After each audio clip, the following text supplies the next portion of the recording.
Alors bonjour et bienvenue dans cette nouvelle vidéo. Donc c'est une vidéo Blender, hein. Mais dans Blender il y a un add-on qui s'appelle Sveltchok. Ça se prononce comme ça, hein, la preuve. Sverchok.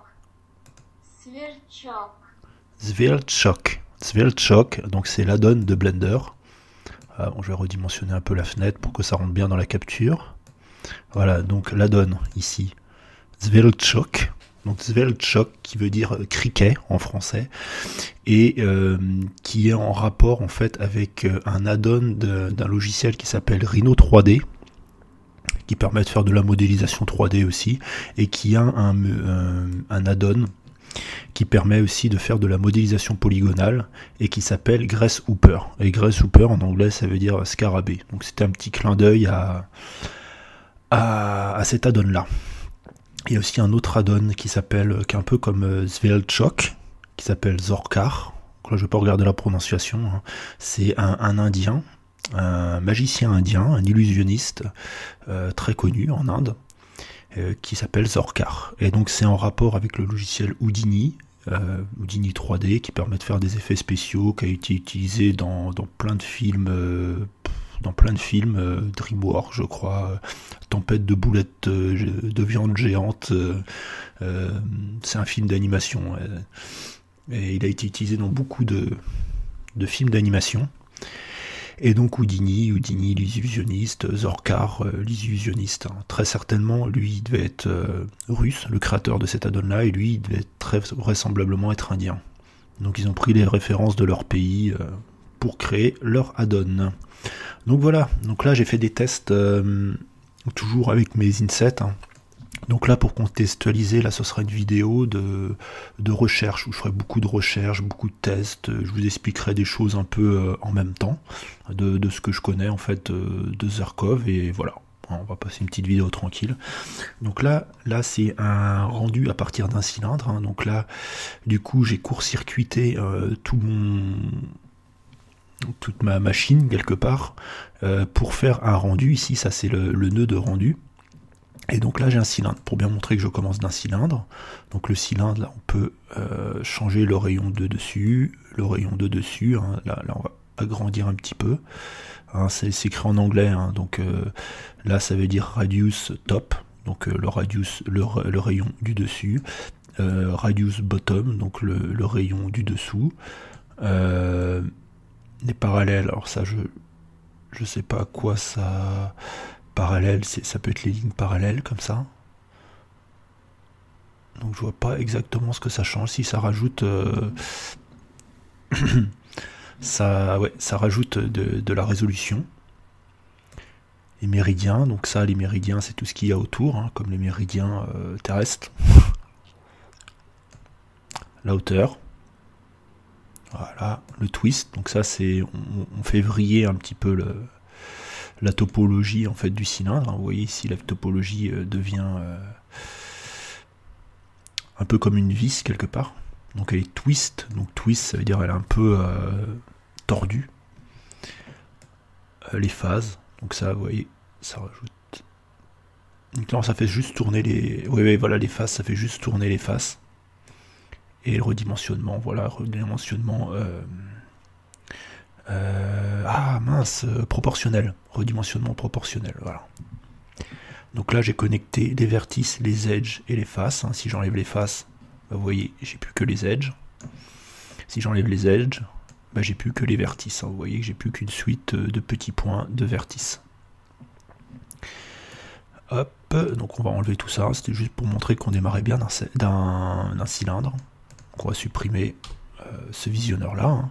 Visionneur, alors attention, très attention, faut pas taper BV alpha. Lorsque par exemple vous faites Alt espace ou I espace, je vais faire I espace, faut pas taper BV alpha. Si je tape BV alpha, il me trouve rien du tout. Il faut taper viewer, hein, donc le visionneur, et donc visionneur de BMesh, hein. C'est ce que j'ai mis, voilà. Donc bah, je vais reconnecter ici. Donc je vais reconnecter les vertices, je vais reconnecter pas les edges, les polygones. Voilà. Et Alors là, attention, là, un petit temps de chargement, et voilà ce que ça me donne. Parce que bon, j'ai un peu boosté au stéroïde les valeurs d'inset et les valeurs de distance, et vous voyez ici. Alors là, il a du mal parce qu'il y a beaucoup de topologie là. En plus, avec la capture d'écran, il a du mal.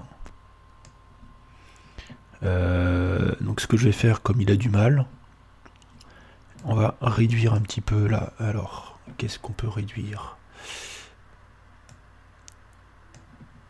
Ouais, ça va être compliqué là. Voilà, il a vraiment du mal là, il y a trop de vertices.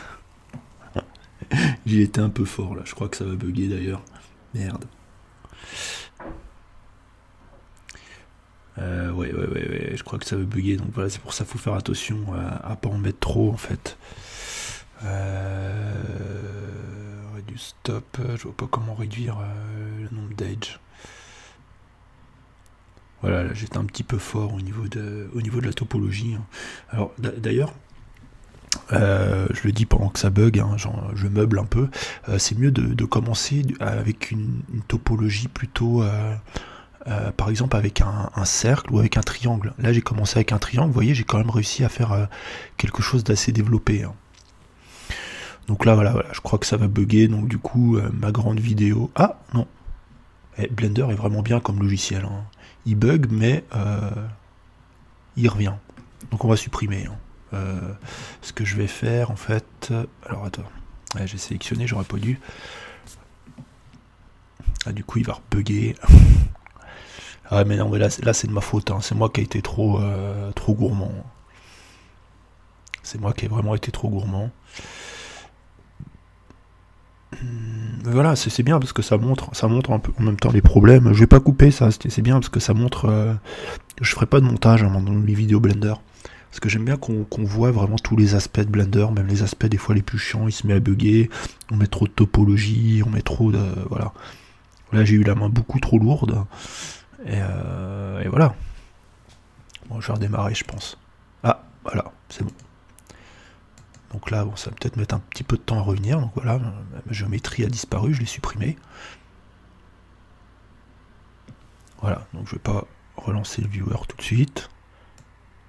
Ah, c'est un peu chiant là. La capture d'écran n'arrange rien. Je pourrais ouvrir une nouvelle session. Ouais. Ah ouais, non, il veut vraiment rien savoir. Fermer la fenêtre. On va fermer la fenêtre. Voilà, ça va être une période, enfin ça va être une exploration. Donc voilà, dans l'exploration, c'est comme les scientifiques. On fait des tests, voilà, bon là ça m'a mis comme ça. On fait des tests et des fois les tests ça fonctionne pas quoi. Donc vous voyez là ça m'a remis. Pourquoi? Parce que parce que j'ai enlevé les polygones ici. Vous voyez, j'ai laissé juste les vertices. Donc là ça m'a raffiché quand même les vertices. Vous voyez, même quand il bug, Blender il effectue les commandes qu'on lui demande. Là j'avais enlevé les faces, donc il m'a laissé juste les vertices. Donc on va redémarrer Blender, je pensais l'avoir fait. Voilà, ah oui, je l'avais fait, effectivement. Je coupe une console, le fait de couper une console de Blender, ça empêche l'exécution d'une version de Blender. Enfin, je pense. Ouais. Vous voyez, ça c'est tout le menu console. C'est très intéressant d'ailleurs, le menu console, il faudrait que je me penche là-dessus. Vous voyez, je vais retourner dessus. Il a un peu de mal à démarrer. Ah bah ça le raffiche plus, merde. Ah c'est dommage, le premier menu console c'était intéressant parce qu'il y avait plein d'instructions pour le démarrer. Là on peut le voir, vous voyez ça démarre tout, voilà. Ça importe tous les nodes, ça importe tout, tous les modifieurs, si vous voulez avoir vraiment un bon aperçu de tous les outils de Blender, il faut aller là. Vous voyez là, ça c'est tous les Zverkov. J'arrive même plus à le prononcer. Sveltchok. Voilà, il y a tous les add-ons Sveltchok. Ah, bah je l'ai plus. Ah merde, bon bah voilà, elle a disparu. En tout cas, j'avais Sveltchok qui s'est démarré. Voilà, donc je vais redimensionner la fenêtre, pareil, pour que ça corresponde à ma... Donc on va... Voilà, je vous montre le début de ce qu'il faut faire à chaque fois que vous faites Sveltchok. Donc vous vous déplacez comme ça. Hein. C'est Jimmy Gunawan de Blender Sushi qui fait comme ça, j'ai fait comme lui. Après on peut aussi ouvrir une fenêtre, par exemple ici. Ce qu'on peut faire, c'est on enlève celle-ci. Et du coup on en crée une autre ici en cliquant bien sur le coin, vous voyez le petit coin arrondi. Et ici, bah là je mets un Zwerchok. Oui, mais bon, voilà, il faut enlever. Voilà, c'est un peu. Bah, je préfère l'autre sens. Hein. C'est vrai que je préfère faire dans l'autre sens, si j'y arrive. Voilà. Voilà, ici, hop. Et là, je vais dans Zwerchok. Et je vais cliquer sur New. Hein, du coup, je vais être obligé de recommencer de 0. Et je vais supprimer le cube de base. Je vais démarrer, cette fois-ci, je vais pas faire 2 fois la même erreur. Je vais redémarrer d'un... je vais reprendre un triangle, voilà. Je vais reprendre un inset, donc espace. Hein. Je vais reprendre un inset spécial node, voilà. Je le duplique, Shift D, hein. C'est exactement pareil que les objets. Hein. À ce niveau-là, c'est bien parce que tous les raccourcis clavier dans Blender, ils sont tous, c'est partout les mêmes raccourcis clavier. Je regarde vite fait le temps, je sais pas, je n'arrive pas à voir le temps de la vidéo, bon, c'est pas grave. Et je vais insérer maintenant un, c'est vraiment bien que c'est le même raccourci clavier qu'AutoCAD. Hein. Pour moi, ça me fait pas perdre mes habitudes. Voilà. Il y a peut-être des utilisateurs d'AutoCAD dans les développeurs de Blender. Ou des gens qui avaient entendu parler de... Donc pas les edges, les faces. Parce qu'il prend que les vertices et les faces, hein, les insets. Hein. Ce qui est un peu normal parce que... Ouais, ce qui est un peu normal parce que lorsqu'on fait un inset, bah là je vais vite fait faire un inset, Shift A. Avec un cube, voilà, je vais faire, du coup j'ai enlevé le cube de base mais j'en remets un, c'est pas grave, je vais CTRL Tab pour passer en mode de sélection de face, je sélectionne une face, et là j'appuie sur I pour faire un inset, encore une fois, I, et vous voyez, un inset c'est ça, hop, c'est une face qui est plus petite à l'intérieur d'une autre face, en fait, on sélectionne une face, ça crée une face plus petite à l'intérieur, et ça crée 4 autres faces en pourtour, voilà. C'est ça un inset. On peut aussi le faire, moi je le faisais avant quand il n'y avait pas l'inset, dans AutoCAD, dans Blender, je faisais extrude, échappe, et je faisais S pour redimensionner. Et donc du coup ça me redimensionne avec les coordonnées de la face. Et après on peut faire une extrude, et cette extrude là en fait c'est défini par le paramètre distance ici. Hein. On va pouvoir le voir. D'ailleurs, ce que je vais faire, c'est que je vais mettre ces insets là de ce côté-là, et on va faire vraiment étape par étape. Voilà. Je vais supprimer ce cube, du coup, et je vais visionner ma création, mes nodes. Voilà. Donc polygone avec face, vertice avec vertice. Donc, vous voyez un triangle, ce qui est tout à fait normal, hein, parce que ici j'ai mis aucune valeur. Hein, c'est une petite valeur d'inset, hein, mais voilà. Donc là, je vais augmenter la valeur d'inset. Donc la valeur d'inset aura pour but d'agrandir le triangle. Voilà. Parce qu'en fait, si on prend l'objet, voilà, c'est que là j'ai mon triangle de base, et la valeur d'inset, en fait, ça permet de faire les faces sur les côtés, en fait. Puisque en l'augmentant, ça inverse un peu le processus. Alors pourquoi? Je vais montrer avec mon cube de présentation. Voilà, ici, on va repasser en mode de sélection de face, on va faire un inset. Vous voyez, alors.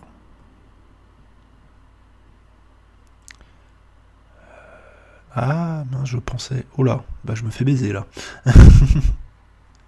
Ah non, là avec l'inset, là on peut pas le faire avec celui-là. Alors je vais essayer avec mon ancienne technique, extrude, échappe, S. Par contre avec extrude, échappe, S, voilà, je peux faire un inset, voilà, mais du coup ça crée comme on peut le voir sur le côté du cube, ça crée des artefacts, hein, parce qu'on a des faces sur d'autres faces. On a en fait ce qu'on a, c'est qu'on a une face de ce côté-là et qu'on a une face de l'autre côté, donc c'est pour ça que ça crée des artefacts. C'est une superposition de faces. Et donc du coup là ça le fait. Voilà, c'est l'effet que ça fait ici. Hein. Mais ici, je vais zoomer un peu. Oui, il y a des... On le voit quand on tourne un peu, vous voyez, il y a des artefacts, donc des superpositions de faces. Mais bon, hein, il suffit d'ajouter un petit peu de distance, et vous voyez, la face du dessous descend en fait. On ajoute de la distance, et donc du coup, ça me donne cette petite forme. Vous voyez, donc après on joue sur l'inset pour agrandir, on joue sur la distance pour rajouter de la hauteur. Je connais pas ces paramètres là, je les utilise pas honnêtement. Pour l'instant on va rester basique. Donc on va rajouter un nouvel inset. Donc on va déconnecter ces deux là.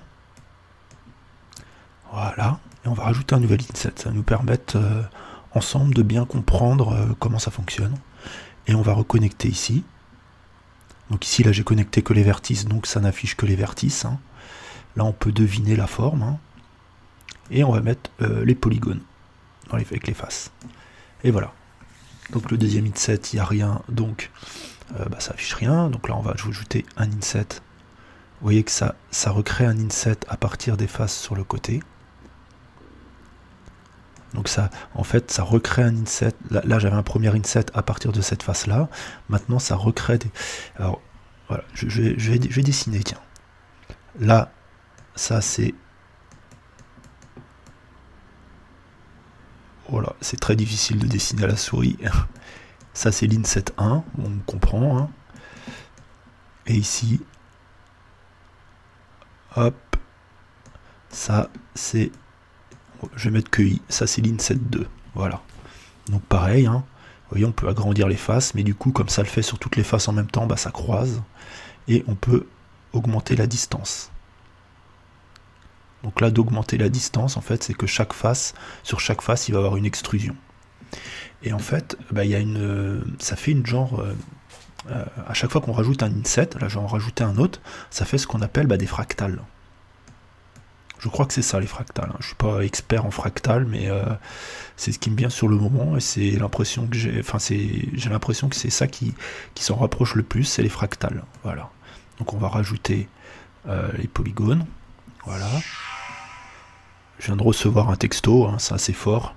Peu importe. Je continue mon tuto, imperturbable. Donc on va effacer ça, je sais plus comment effacer, donc je vais aller ici. Donc dans le Grace Pencil, je vais effacer le Grace Pencil. Hein. Et puis Eraser, voilà. On va effacer le tableau, voilà, paf. Voilà. Et donc là, on va rajouter un nouvel inset. Donc le nouvel inset se refait par rapport à toutes les autres faces créées. Hein. Donc voilà, ça crée encore plus de géométrie. C'est pour ça que tout à l'heure, ça avait bugué. Parce que j'avais 3 insets sur un cylindre qui avait déjà énormément de faces. Il a dit, mais il a pété un câble, quoi. Il n'arrivait plus à suivre l'ordinateur. Hein. Il y avait trop de calculs pour le microprocesseur, hein, c'était mort. Hein. Ou la carte graphique. Voilà, donc à chaque fois, ça crée, ça multiplie par... je ne serais pas capable de le dire, mais en tout cas, ça rajoute énormément de géométrie à chaque fois. Donc il n'en pouvait plus, quoi. Et je rajoute de la distance, donc là, hop, ça redivise encore en deux. Et vous voyez, là, déjà, on obtient un truc plus ou moins... On obtient déjà un truc assez intéressant. Hein. Donc on va redimensionner l'inset. Mettons ici. Voilà. Pas trop non plus, hein, faut pas le mettre à 0. Et là, mettons, on va redimensionner encore l'inset. Et vous voyez, on peut même jouer... On pourrait même faire de l'animation, hein. Je crois, hein. Je vais tester, hein. Je suis même pas sûr de ce que je fais là. Mais c'est ça Blender aussi, il faut vachement tester, on découvre de nouvelles choses. Là, je me le permets parce que c'est une vidéo d'exploration. Bon, on va tester. Hein. Là, cette valeur-là, voilà, ça fait animer comme ça. Donc on va partir de comme ça et on va arriver comme ça, on va mettre. Ok. Donc comme ça, là, on va mettre une keyframe. Donc on va appuyer sur, on se met ici, on appuie sur I. Donc là, ça va créer une keyframe. Et on va en créer une autre à la fin. Je sais pas si je suis pas sûr que ça va fonctionner. Hein. Je suis vraiment pas sûr de ce que je fais. Là, je vais rajouter I. Voilà. Et là, de cette façon-là, ça ne fonctionne pas. Ok. Ok. Donc là, on va passer dans un autre mode d'animation qui s'appelle le top sheet, qui permet de faire ça de façon un peu plus précise. Donc là, on va mettre une clé d'animation. Mais ça ne la crée pas, la clé d'animation. Alors peut-être que ça ne peut pas créer avec Zverkov. Et on va faire comme ça. Et on va rajouter une clé d'animation. Non, non, il veut pas. Bon, c'est pas grave. Hein. C'est pas grave. Hein. Déjà, on a la déformation.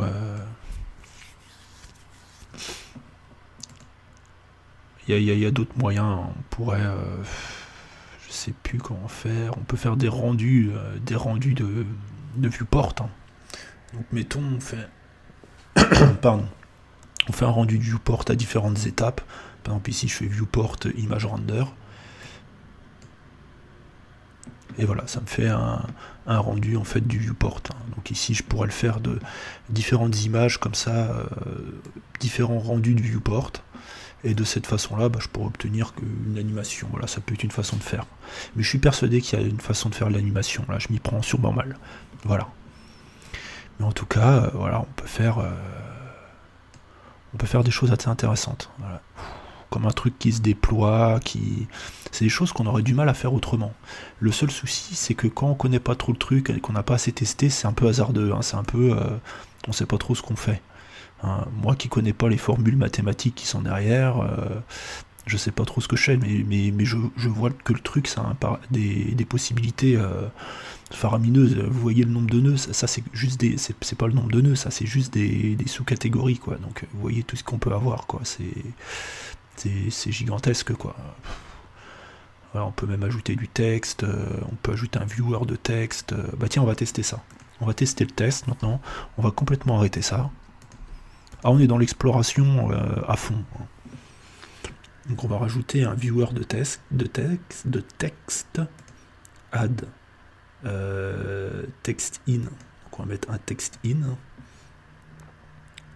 Je sais pas du tout comment ça fonctionne. On va voir si Zverkov est vraiment... Donc read Zverkov... Non, ça va pas être ça. Apparemment, on peut même utiliser des tableaux Excel. On peut... C'est fou.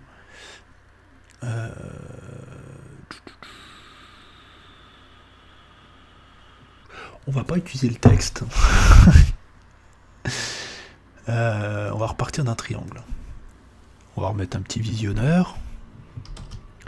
Un petit viewer de BMesh. Hop. Non, tiens, on va tester un autre type de viewer. C'est vraiment de l'exploration. Hein. Viewer. Draw. Tiens, voici un viewer draw. On va voir la différence.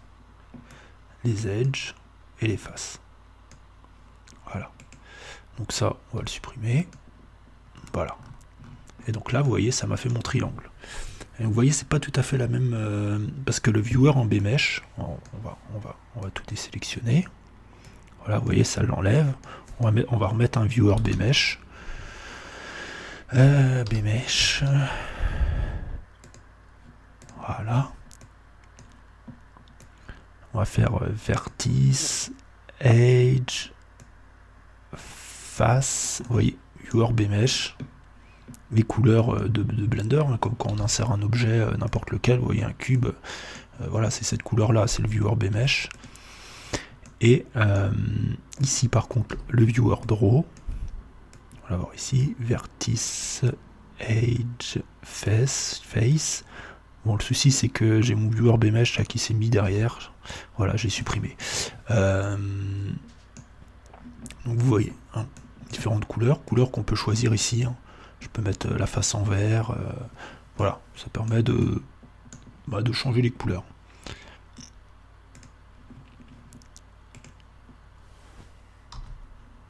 Allez, vous voyez à chaque fois qu'on appuie sur Bake, hein, ça recrée, là avec le clic droit, je sélectionne, avec G je déplace, vous voyez ça me bake là si je le fais, là ça marche plus, voilà. C'est à chaque fois qu'on appuie sur Bake, ça recrée une géométrie, voilà. Clic droit, G, voilà. Mettons là. Alors, je bidouille un peu les valeurs. Bon, ça n'a pas l'air de changer grand chose. Ok, donc on va tester autre chose. On va tester un autre add-on. On va supprimer ces deux bakes là, hein, ces deux créations là. Qu'est-ce qu'on pourrait mettre à notre triangle?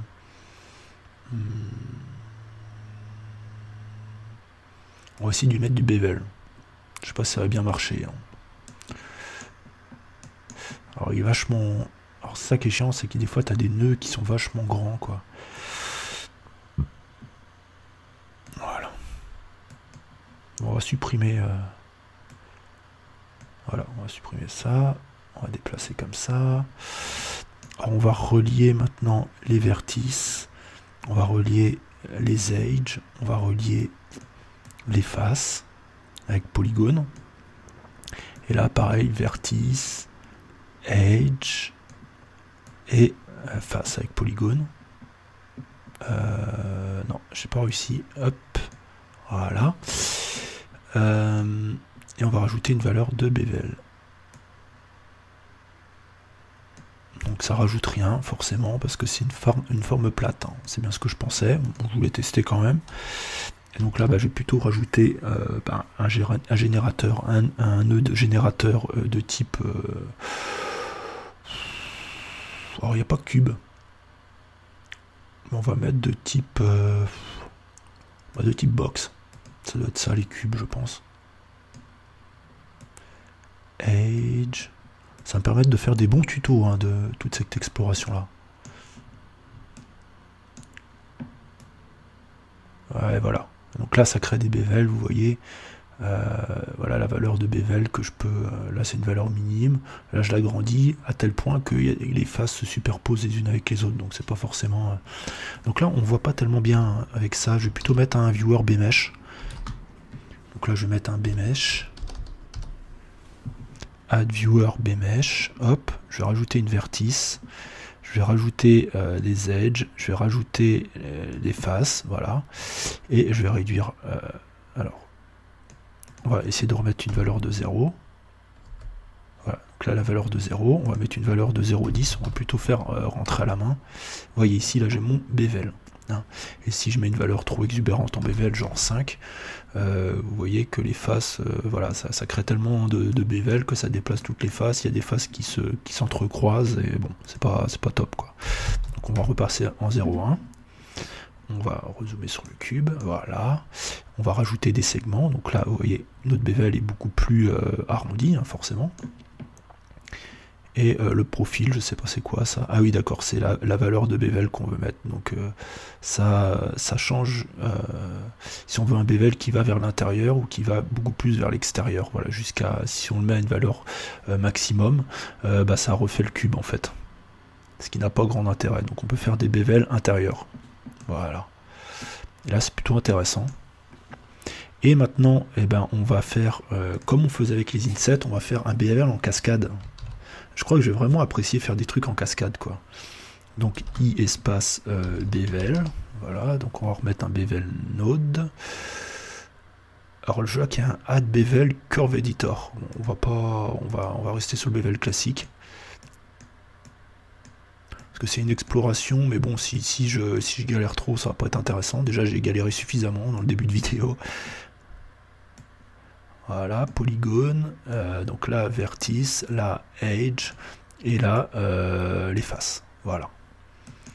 Et donc là, on va rajouter un bevel. Donc normalement, si tout se passe bien, ça fait un bevel sur le bevel, mais là je vois que ça va faire un truc de ouf. Hein. Ouais, ça fait un truc de ouf en fait. Mais d'un autre côté, stylistiquement, c'est assez intéressant. Parce que ça fait vraiment... Alors je saurais pas dire, hein, c'est parce que ça c'est pas bien les bevels les uns avec les autres, voilà. Donc là on peut partir des offsets, voilà, et puis là si on tape def, là ça fait vraiment un truc de ouf. Mais d'un autre côté, vous voyez, ça fait comme une espèce d'explosion. Des fois il y a des trucs, faudrait garder ça dans une bibliothèque, c'est peut-être ce que je vais faire moi avec un site, je vais peut-être créer un site Zverkov, dans lequel je vais garder toutes les expérimentations que j'ai fait avec Zverkov. Et comment recréer exactement ce que j'ai réussi à faire sur Zverkov et publier tous mes tests avec cet add-on là. Parce qu'il y a vraiment des trucs super intéressants, tu cliques sur un bouton, paf, ça te fait une putain d'explosion, et là je clique sur un autre, ça fait plus rien en fait. Voilà, paf, on passe de l'explosion totale à rien. C'est pareil, je suis pas capable de tout expliquer, hein. C'est vraiment une vidéo d'exploration, même Même Jimmy Gunawan de Blender Sushi serait pas capable de tout expliquer. Des fois il teste des trucs, j'ai écouté pas mal de ses vidéos, des fois l'effet que ça donne, ça le surprend, il dit ah ouais putain ça fait ça, ouais, je m'y attendais pas. Et donc là il suffit juste de rajouter un tout petit peu d'amande, bah non pas ici, on va repasser en offset, donc là ça fait un truc de fou quoi. Et si je fais 5, voilà, ça agrandit au fur et à mesure. Et voilà, là on pourrait faire vraiment une animation, voilà, si on passe à 10, voilà, là vous voyez, ça ferait une explosion, bah là après, il y a une distance de focale qui fait qu'on n'arrive plus à voir, mais on pourrait faire une explosion en changeant cette valeur-là, parce qu'au fur et à mesure, bah l'explosion... ah, ok. Au fur et à mesure, l'explosion, voilà,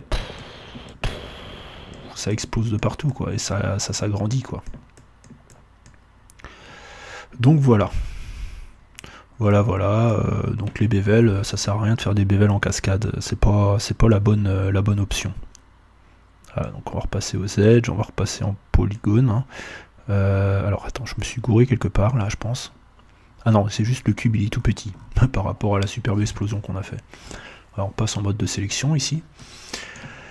Et on va retester les différents types. Donc là c'est à partir de l'offset. Alors l'offset, je sais plus c'est quoi, c'est une propriété de l'objet. Par rapport à ça, c'est what distance amount measuring. Donc la distance en quantité des mesures, en proportion des mesures. Et offset c'est quoi? C'est what distance amount measure amount is offset in the new age. Ouais, je maîtrise pas trop. Hein. Ça pareil, il faudrait potasser des trucs, mais pas que des trucs sur Blender, hein. On lit quoi que ce soit sur le computer graphics, ça s'adapte à Blender. Hein. On n'est pas obligé de faire que des... Ah bah tiens. Il me restait du café froid, je l'ai quand même fini. Voilà, mais vous voyez ici quand on passe en mode Dave, what distance amount measuring, voilà, en pourcent, voilà, en pourcent ça fait plus rien par contre. Là c'est vraiment, voilà, là qu'au niveau des vertex, donc là les vertex du cube c'est que les coins, là ça je comprends ça. Voilà, les vertex ils sont là, et donc là ça agit que sur les vertex, donc du coup hop ça creuse que sur les vertex, et si on va trop vers l'intérieur, vous voyez, ça hop, ça va vers l'intérieur, et du coup il y a plein de faces qui s'entrechoquent, là on peut voir tous les artefacts, et si on augmente encore la valeur, ça recrée un cube, mais avec des putains d'artefacts. Hein. Si on passe en mode edit là-dessus, voilà ce que ça crée. Ça crée une géométrie assez intéressante, hein, comme vous pouvez le voir. Hein. Ça fait un peu comme des spirographes ou des... Bon voilà.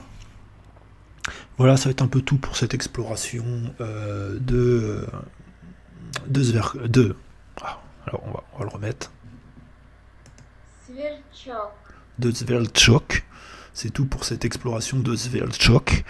Et j'espère que cette vidéo vous aura plu. Hein. Moi, elle m'a vraiment plu. Enfin, moi, en tout cas, j'ai pris beaucoup de plaisir à la faire.